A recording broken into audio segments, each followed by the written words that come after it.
Tá. Mas o que eu percebo nisso quando eu falo da manipulação nessa estrutura?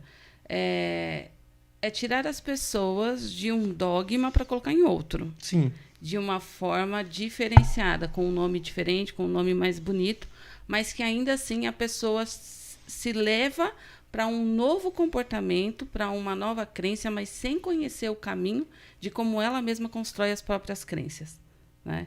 É esse, para mim, o perigo da manipulação aqui. Porque eu chego, dou ferramentas, dou conhecimento para as pessoas e digo para ela, olha, isso aqui é autoconhecimento, você se conhece agora. Você agia de uma forma e agora que você se conhece, você vai agir de outra. Mas aí o que ela faz? Ela dá o caminho de como ela vai agir dessa outra forma. E a ideia não, eu dou o autoconhecimento, você avalia os seus comportamentos, você reorganiza, revisita os seus valores. A partir daí, você constrói as suas crenças baseado no que é verdade para você. E aí vem a questão de ser diferente, né? Diferente. Porque eu não É. vou encaixar a pessoa num padrão. Ah, vamos agora fazer a corrente da prosperidade, da abundância, a fé, a atração, o poder da atração. Enfim, todos esses movimentos que a gente vê por aí e que, na verdade, está só falando, você pensava assim e agora você pensa assado, mas não está dando o caminho para a pessoa escolher como ela quer pensar. Então, e aí como... não sei se você tem percebido isso, mas as pessoas, elas estão cada vez mais se interiorizando e não querendo mais... A verdade, assim, há muito tempo, né? As pessoas, elas têm se interiorizado mesmo por conta. Mas quem confia hoje? Como a pessoa, ela desenvolve a habilidade de confiar? Como quebrar essa barreira? Essa é a pergunta de 2 bilhões de dólares, né?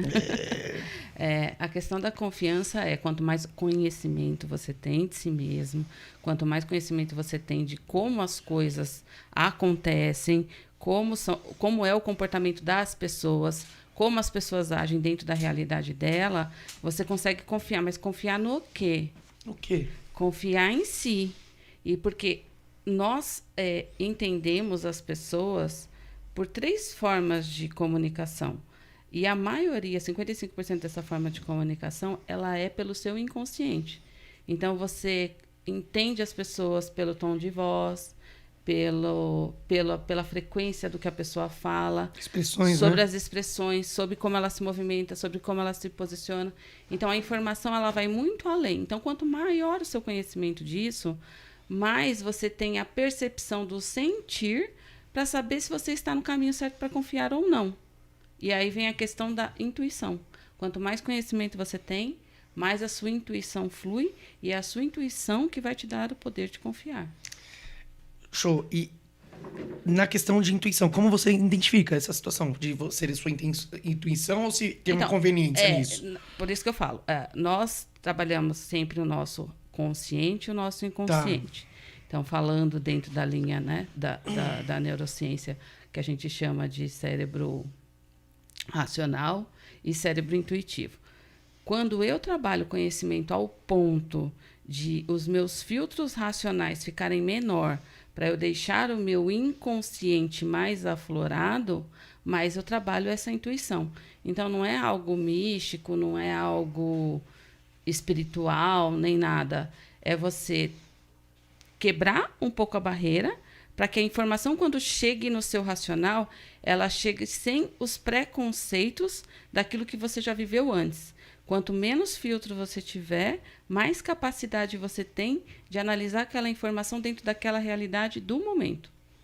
E aí tem uma coisa que eu gosto até de falar, que eu gosto muito de estudar Michel Foucault. E ele fala muito sobre acontecimentos e fatos. A diferença de acontecimento para fato. Fato a gente fala que é uma verdade. E o acontecimento é aquilo que aconteceu. Quando a gente olha o fato, a gente olha ele isolado de um contexto. Aquilo aconteceu daquela forma e fato, você chega e conta para mim. Quando eu olho o acontecimento, eu considero o contexto de como aquilo aconteceu. E se eu crio o hábito de olhar as coisas agora como acontecimento e não como fato, eu vou sempre analisar o contexto. Então, se um dia eu quebrei essa caneca e isso foi negativo para mim, eu tomei uma bronca, em que contexto foi aquilo? Foi num contexto de que essa caneca era uma caneca que a minha avó deu para minha mãe, que tinha um valor afetivo. Minha mãe foi, brigou comigo, me bateu, me gerou um trauma, tal. E aí, depois daquele trauma, eu nunca mais pego essa caneca. Mas eu olhei o quê? O fato. Quebrar, eu não pego a caneca porque se eu quebrar vai ser uma experiência negativa para mim. Esse é o fato. Mas em qual foi o contexto?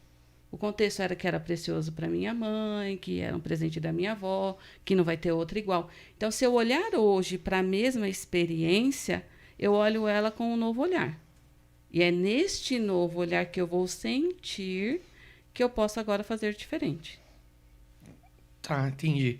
E aí, tudo isso ainda para voltar lá no confiar. Sim, entendeu? no confiar. É porque essa questão do confiar, eu acho que devido à quebra dos pilares da vida de um ser humano, né? Piaget fala muito sobre essa situação na neurociência, na psicopedagogia, né? Ele fala que ao quebrar esses pilares, que é, né, os pais, parentes, instrutores espirituais e educacionais, quando é quebrado nisso, a pessoa olha e fala assim, como que eu vou confiar? Se as pessoas que eram para estar me amando, que era para estar me protegendo, foram os primeiros a quebrar essa confiança. Então, eu fico muito pensando, e às vezes eu passo isso para a galera lá da igreja, que como eu confio em Deus se eu não consigo confiar no meu pai? Então,